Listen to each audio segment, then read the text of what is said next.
Recently हमारे भी एक कस्टमर इस वीज़ा स्कैम के शिकार हुए।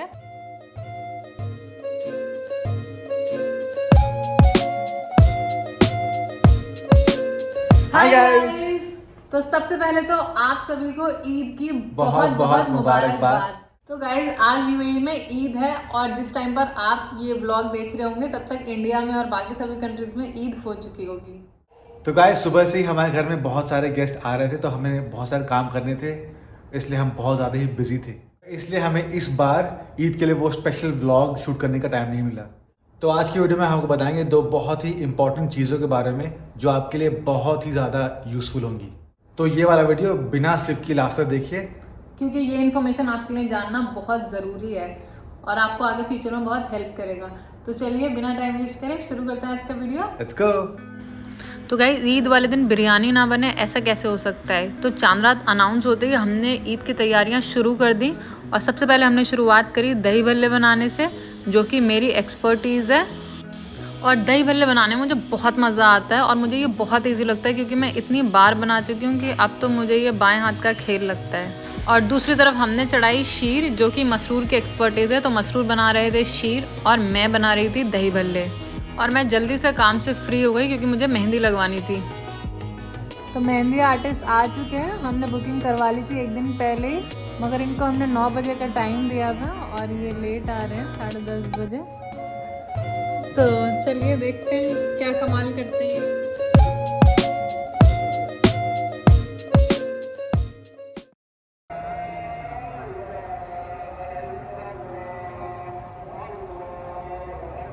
और सबसे अच्छी बात यह है कि यहाँ पर मस्जिद हमारे घर से सिर्फ 30 सेकंड की दूरी पर ही है और यहाँ पर नमाज की टाइमिंग सुबह के 6 बजे होती है, जो कि इंडिया के कंपैरिजन में काफ़ी जल्दी है। और ईद की नमाज़ मैंने उमर भाई के साथ पढ़ी, जो कि हमारे सब्सक्राइबर हैं। और ईद की नमाज़ पढ़ के आने के बाद मसरूर ने अपने शीर खुरमा को दी फाइनल टचिंग और शीर खुरमा रेडी होकर सर्विंग बाउल में जा चुका है।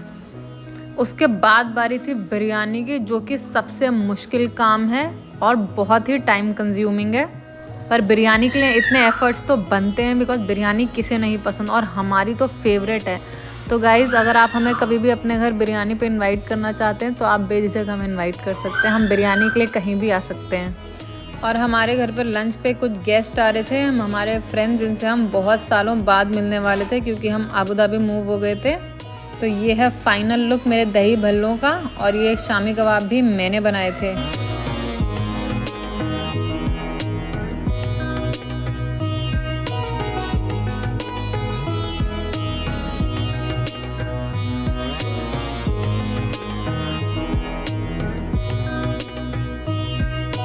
और क्योंकि हमारे घर बैक टू बैक गेस्ट को आना था तो हमें वीडियो शूट करने का और रेस्ट करने का बिल्कुल भी टाइम नहीं मिला क्योंकि शाम को भी हमारे घर पे दूसरे फ्रेंड्स ने आना था।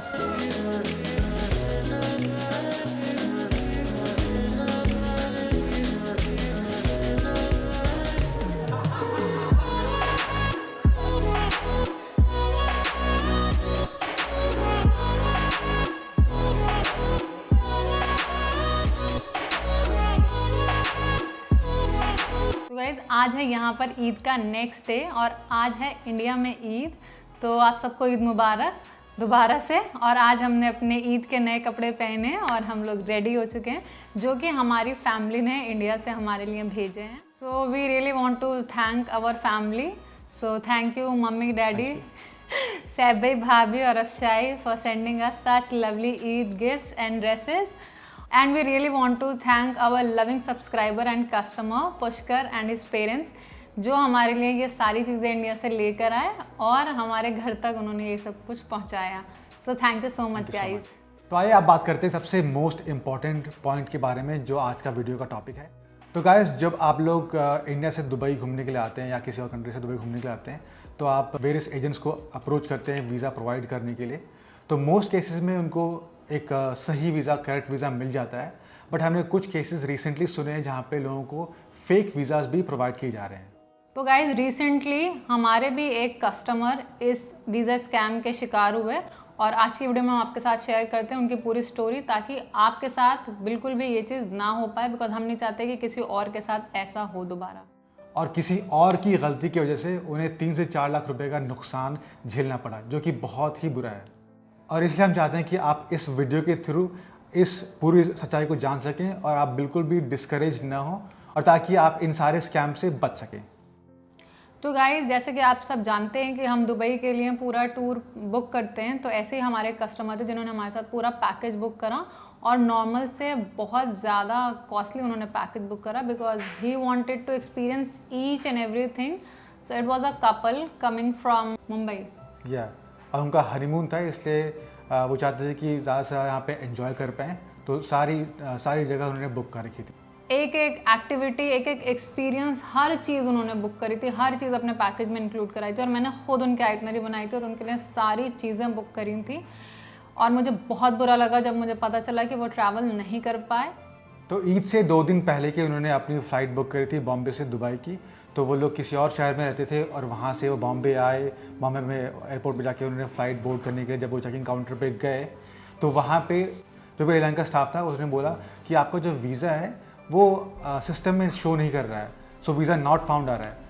तो देवर अमेज कि भाई ऐसे कैसे होता है, we have a genuine visa. उनके पास में ई वीज़ा था जो भी नॉर्मली दुबई में मिलता है। तो काफ़ी देर तक एयरपोर्ट पे ट्राई करने के बाद जब उन्होंने फ़्लाइट बोर्ड नहीं करने दी, तो फिर वो लोग अपने एजेंट को कांटेक्ट करने की कोशिश करते रहे, पर जब उनके एजेंट की तरफ से कोई रिस्पॉन्स नहीं आया, तब फिर उन्होंने हमें कांटेक्ट करा।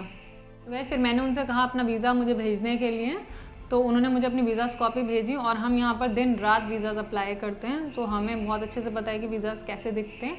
और जब उन्होंने हमें अपनी वीज़ा कॉपी भेजी तो वो बिल्कुल जेन्युइन वीज़ा लग रहा था, उसे देख के कोई नहीं कह सकता था कि वो एक फ़ेक वीज़ा है। And I was so sure कि नहीं, ये फ़ेक वीज़ा कैसे हो सकता है, कि ज़रूर एयरलाइन के सिस्टम में कोई प्रॉब्लम होगी, आप एयरलाइन से बोलिए चेक करने के लिए, कभी कभी होता है उनके सिस्टम में शो नहीं करता। तो उन्होंने काफ़ी देर तक ट्राई करा, 1 घंटे तक उन्होंने बोला कि नहीं मैम, ये वीज़ा सिस्टम में शो नहीं कर रहा है। फिर मुझे, क्योंकि मैं नहीं चाहती थी कि मैं भी इतना पैनिक हो गई कि वो एयरपोर्ट पे खड़े हैं, उनका सारा कुछ बुकड है और एयरलाइन उन्हें बोर्डिंग पास नहीं दे रही थी, उन्हें फ़्लाइट बोर्ड करने नहीं दे रही थी। देन आई थॉट कि ओके ठीक है, मुझे अपनी तरफ से ट्राई करने दीजिए, मैं कोशिश करती हूँ कि हम क्या कर सकते हैं, बिकॉज ऑब्वियसली यहाँ पर इतनी रात हो रही थी और ईद हॉलीडेज स्टार्ट हो चुके थे। यहाँ पर आपको पता है कि 5 दिन की छुट्टी होती है ईद हॉलीडेज़ में, तो मेरी टीम अवेलेबल नहीं थी, ऑफिस क्लोज हो चुके थे। बट फिर भी मैंने 1-2 लोगों को जिनको मैं जानती हूँ उनको आधी रात को मैसेजेस करे और उनको वीज़ास कॉपी भेजी अपनी टीम को, और उनको बोला कि प्लीज़ चेक करो। तो गाइज़, जब उन्होंने हमें कांटेक्ट करा तो हम, क्योंकि because he was really helpless and we really wanted to help him, क्योंकि एयरलाइन उनको फ़्लाइट बोर्ड नहीं करने दे रही थी, तो हम चाहते थे कि हम किसी भी तरीके से उनकी हेल्प कर पाएँ उस सिचुएशन में। हालांकि उन्होंने हमसे वीज़ा नहीं लिया था और we were not responsible for that. कोई और होता शायद तो वो बोल देता कि मैं I can't do anything, because visa तो हमारी कंपनी के थ्रू नहीं है, तो आपने जिससे लिया आप उसी को जाके कांटेक्ट करें। बट हम रात भर सुबह 6 बजे तक उनके साथ कोऑर्डिनेट करते रहे और हम अपनी तरफ से बेस्ट ट्राई करते रहे कि हम किसी तरीके से उनकी कोई हेल्प कर पाएँ, बिकॉज नेक्स्ट डे से उनके सारे टूर्स स्टार्ट हो रहे थे। एंड इट्स लाइक कि अगर आपकी इंडिगो की फ़्लाइट है तो आप स्पाइस जेट से जाके नहीं बोल सकते कि भाई मेरी फ़्लाइट में कोई प्रॉब्लम है या कोई चेंजेस कर दो। So it is the same thing, किसी और कंपनी का वीज़ा दूसरी कंपनी के पास एक्सेस नहीं होता, तो वो नहीं चेक कर सकती कि उनके वीज़ा में क्या चल रहा है। जिस कंपनी से वीज़ा अप्लाई होता है उन्हीं के पास उसके पासपोर्ट नंबर के और वीज़ा एप्लीकेशन के एक्सेस होता है, उन्हीं के सिस्टम में शो करता है। बट फिर भी हमने इतने हाथ पैर मारे, जितनी कंपनीज थे, जितने हमारे जानने वाले थे, सबको कॉन्टैक्ट करा, PRO से लेके इतनी सारी ट्रैवल कंपनीज, टूरिज्म कंपनीज़ को, कि हम किस तरीके से उनकी हेल्प कर पाएँ। और गाइज, बिकॉज इतनी रात हो रही थी, आधी रात को कोई भी, सब लोग सो रहे थे, ऑब्वियसली कोई भी अवेलेबल नहीं था। तो नेक्स्ट डे मॉर्निंग में जब मेरी टीम का रिप्लाई आया और मैंने उनको पूरी सिचुएशन एक्सप्लेन करी और उनकी फ़्लाइट छूट चुकी थी, तो तब मेरी टीम ने बहुत सोर्स लगा के चेक करवाया और पता चला कि उस एजेंट ने जो उनको वीज़ा दिया था वो फेक वीज़ा था, क्योंकि उनका वीज़ा उस एजेंट ने बाद में अप्लाई करा था और उस सिस्टम में उनका वीज़ा का स्टेटस इन प्रोग्रेस दिखा रहा था, वो वीज़ा अप्रूव नहीं हुआ था। तो एजेंट ने उनको कोई फेक वीज़ा प्रोवाइड कराया था जो कि एयरलाइन के सिस्टम में नहीं शो कर रहा था। तो हम लोग आए समझ नहीं आया कि ऐसे कैसे हो सकता है कि कुछ लोग इतने कम पैसों के लिए, जो बिकॉज वीज़ा इतना महंगा नहीं होता है, उसके लिए लोगों के साथ में फ्रॉड कर रहे हैं। बिकॉज एक छोटी सी गलती की वजह से किसी ट्रैवलर का लाखों का नुकसान हो जाता है और वो पूरा हनीमून ट्रिप ख़राब हो जाता है, और उसकी वजह से वो डिस्करेज होते हैं कि वो कभी भी बाहर, अपने देश से बाहर ट्रैवल ना कर पाएँ, क्योंकि ऑब्वियसली वो जब घर वापस जाएंगे तो उनके घर वाले उनको टोकेंगे, बोलेंगे कि देखो हमने मना किया था कि मत जाओ बाहर इंटरनेशनल ट्रैवल के लिए मत जाओ। तो that discourages people and we want to highlight कि ऐसा ना हो आगे। इसलिए जब भी आप लोग इंडिया से या कहीं किसी और देश से कहीं भी बाहर घूमने के लिए जा रहे हैं तो मेक श्योर कि वीज़ा का जो स्टेटस है वो करेक्ट होना चाहिए और वीज़ा आपका सही होना चाहिए, जेन्युइन होना चाहिए। तो गाइस इसके दो तरीके हैं, या तो आप जिस एजेंट से इंडिया में वीज़ा ले रहे हैं उससे आप अपना ओके टू बोर्ड करवाएं, भले ही आपके पासपोर्ट के लिए इट्स नॉट रिक्वायर्ड, भले ही एयरलाइन की वेबसाइट पर लिखा है, एयरलाइन आपको बोलते हैं इट्स नॉट रिक्वायर्ड, बट अपने वीज़ा को वेरीफाई कराने के लिए, बिकॉज ओके टू बोर्ड के प्रोसेस में यहाँ पर से एक बंदा एयरपोर्ट पे उस एयरलाइन के काउंटर पे जाकर आपका फ़्लाइट डिटेल्स और वीज़ा कॉपी दोनों सबमिट कराते हैं और सिस्टम के अंदर वो वेरीफाई हो जाता है। क्योंकि अगर आपका वीज़ा फेक होगा तो ओके टू बोर्ड के टाइम पर ही यहाँ पर एयरलाइन बोल देगी कि भाई ये वीज़ा नहीं मिल रहा, not found, is not a genuine visa, ये सिस्टम में शो नहीं कर रहा, तो आपको पहले ही पता चल जाएगा कि ये फेक वीज़ा है। बट अगर आपका ओके टू बोर्ड हो गया यहाँ पर, मतलब कि एयरलाइन ने कंफर्म कर लिया आपका वीज़ा इमिग्रेशन के सिस्टम में दिखा रहा है और वो जेन्युइन वीज़ा है, तो आपको फिर एयरलाइन वाले आपको फ़्लाइट बोर्ड करने से मना नहीं कर सकते। तो जो ओके टू बोर्ड है उसका कॉस्ट बहुत ही मिनिमल होता है, बहुत ही थोड़ा होता है, बट उसको देने के बाद में आप स्ट्रेस फ्री फ्लाई कर सकते हैं कि आप जो भी आपका वीज़ा है वो जेन्युइन। तो गाइज़ या तो फिर आप हमसे वीज़ा लें क्योंकि हम भी वीज़ास प्रोवाइड कराते हैं, या फिर आप हमसे ओके टू बोर्ड करवा सकते हैं अपनी वीज़ा कॉपी और फ्लाइट टिकट्स भेज के, तो फिर हम यहाँ से आपका ओके टू बोर्ड करवा के आपको कंफर्म कर सकते हैं, या फिर आप हमसे अपना वीज़ा वेरीफाई करवा सकते हैं। अगर आपने इंडिया से या किसी एजेंट से वीज़ा लिया है तो हम अपने सोर्सेज के थ्रू वो चेक करवा सकते हैं कि वो वीज़ा जेन्युइन है या नहीं, एक बहुत ही मिनिमल कॉस्ट पे। और गाइज़ आप में से जिन लोगों को नहीं पता उनको हम बता दें कि हम दुबई का वीज़ा, टूर सर्विसेज और कस्टमाइज आइटनरी प्रोवाइड कराते हैं बहुत ही कम प्राइस पे। तो अगर आपकी इनमें से कोई भी रिक्वायरमेंट्स हैं तो आप हमें इस ईमेल एड्रेस पर ईमेल कर सकते हैं। ऑलराइट गाइस, तो ये था आज का वीडियो। आई होप आपको ये वीडियो देख के बहुत ही अच्छा लगा होगा और आई होप इस वीडियो देखने के बाद में आप इन फ्रॉड एजेंट्स के चक्कर में नहीं फंसेंगे। अगर फंस भी गए तो आपको पता है कि कैसे बाहर निकलना है। और इसी के साथ हम उम्मीद करते हैं कि आप में से किसी के साथ भी ऐसा ना हो और आपका दुबई का ट्रिप हमेशा सक्सेसफुल रहे।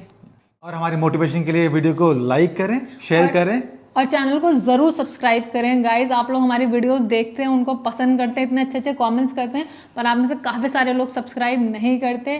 Please do subscribe to our channel, because उसी से हमें मोटिवेशन मिलती है इस तरह की और इन्फॉर्मेशनल और हेल्पफुल वीडियोज़ बनाने की।